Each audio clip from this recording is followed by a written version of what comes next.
Kami masih di pasca debat Capres Cawapres Pemilu 2024. Kita akan langsung ke panelis kita pada malam hari ini. Tadi ada beberapa poin terkait dengan strategi soal kesejahteraan sosial. Dari paslon manakah yang menurut Anda paling realistis untuk diimplementasikan, Bu Retno dulu?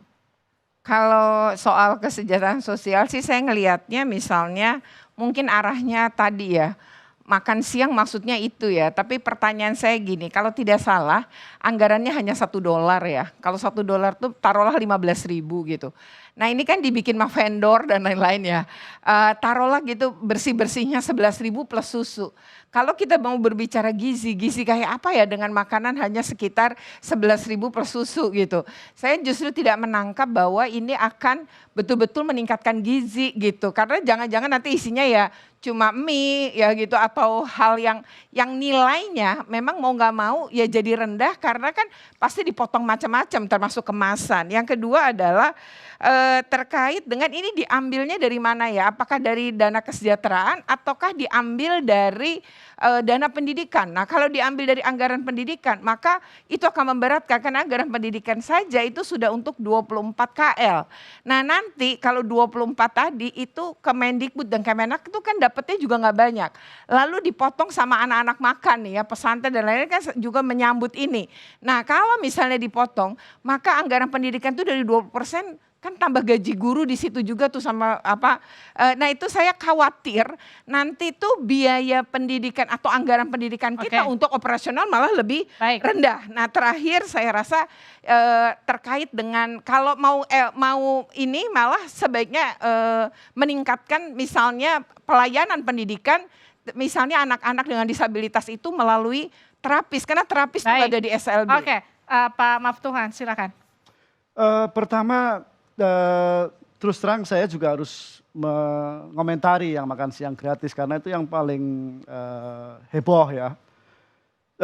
Bagi saya perlindungan sosial untuk menciptakan kesejahteraan sosial itu pilarnya jelas. Satu, jaminan sosial bisa di kesehatan dan ketenagakerjaan. Yang kedua di bantuan sosial, bisa barang, cash transfer atau yang lain. Nah ini pilar utama yang harus terus kita tegakkan. Masalahnya adalah cara menyalurkannya, cara pengadaannya. Yang tadi seperti Mas Iqbal sampaikan, tidak memanusiakan manusia, tidak memperkuat dignity warga negara Indonesia. Saya setuju bahwa bansos dan jaminan sosial itu hak seluruh warga negara. Negara harus memberikan melalui pemerintah, jadi jangan ada yang mengklaim bahwa itu belas kasihan.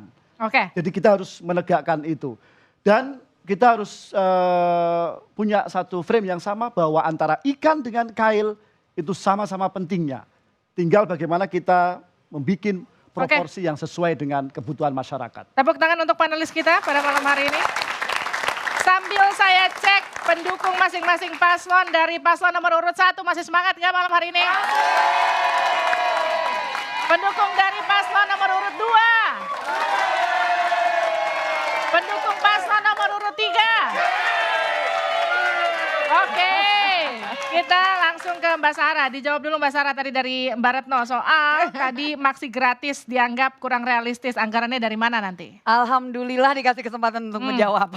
Jadi yang pertama, dari segi anggaran ini nggak langsung serta-merta di tahun 2025 akan untuk semua anak sekolah. Tidak, kita sudah menjelaskan ini akan secara bertahap. Jadi kita akan memprioritaskan untuk anak-anak SD tahun 2025. Alokasi anggarannya tentunya sudah dilihat dari porsi-porsi yang tidak mengurangi. Tidak mengurangi karena memang sudah pasti ini seharusnya dari kesejahteraan sosial. Parlinsos itu salah satunya sebenarnya ya, dan juga tentunya dari pangan, dari pertanian, dan saya mau meluruskan satu hal juga. $1 itu bukan $1 untuk tiap makan, tetapi untuk setiap $1 investasi akan menghasilkan $9 hasil outputnya. Dan untuk dari segi bagaimana pengadaan. Seperti di India di mana program ini sudah berjalan. Karena ada 76 negara, tinggal dicek kalau tidak percaya di World Food Program WFP.org. Oke. Ya, yang di mana 76 negara sudah berjalan. Di India itu decentralized kitchen. Jadi dapur-dapurnya itu justru ada di sekolah-sekolahnya. Yang di mana bisa ini pemberdayaan ekonominya yang 2% Oke. itu adalah dengan mengangkat UMKM yang menghasilkan sayur mayur dan juga lauk pauk dan tentunya Oke. untuk petani dan nelayan yang ada di sekitar. Saya ke Pak Satya, tadi Pak Ganjar juga sempat mention ini nggak setuju dengan makan siang gratis. Jangan confuse antara stunting dan juga gizi buruk. Mas Satya? Kalau kami melihatnya yang paling penting adalah satu datanya dulu. Kenapa? Karena kalau kita ingin memanusiakan manusia dengan tadi bantuan, bagaimana caranya ini di lapangan Pak Ganjar menemukan setiap orang yang ingin mendapatkan bansos harus mendaftarnya ke Kementerian Sosial dan aparat di bawahnya. Nanti untuk pendidikan ke Kementerian Pendidikan, untuk yang lain lagi ke kementerian yang lain. Lah itu kalau nggak satu data, bayangkan hanya untuk mendapatkan cap bahwa saya keluarga miskin, itu harus ke banyak kementerian. Oleh karena itu makanya KTP Sakti menjadi satu pilihan utama buat kita untuk melakukan eksekusinya supaya tepat sasaran. Oke. Dengan demikian bansosnya pun juga diberikannya akan lebih tepat secara rasa juga lebih Baik. mengena pada yang membutuhkan. Oke, saya ke Mas Iqbal, singkat saja Mas Iqbal soal Bansos Plus yang tadi juga sempat di-mention oleh Pak Anies. Pak Anies katakan ini bukan kepentingan pemberi, tapi soal siapa yang diberi. Itu sudah dicontohkan Mas Anies ketika di Jakarta. Sudah banyak videonya yang beredar bahwa ketika beliau jadi gubernur, ketika pemberian bansos dituliskan ini dari anggaran APBD, bukan dari Pak Gubernur. Ini sekarang ketika bansos dibilang dari presiden, tapi begitu utang negara katanya ya.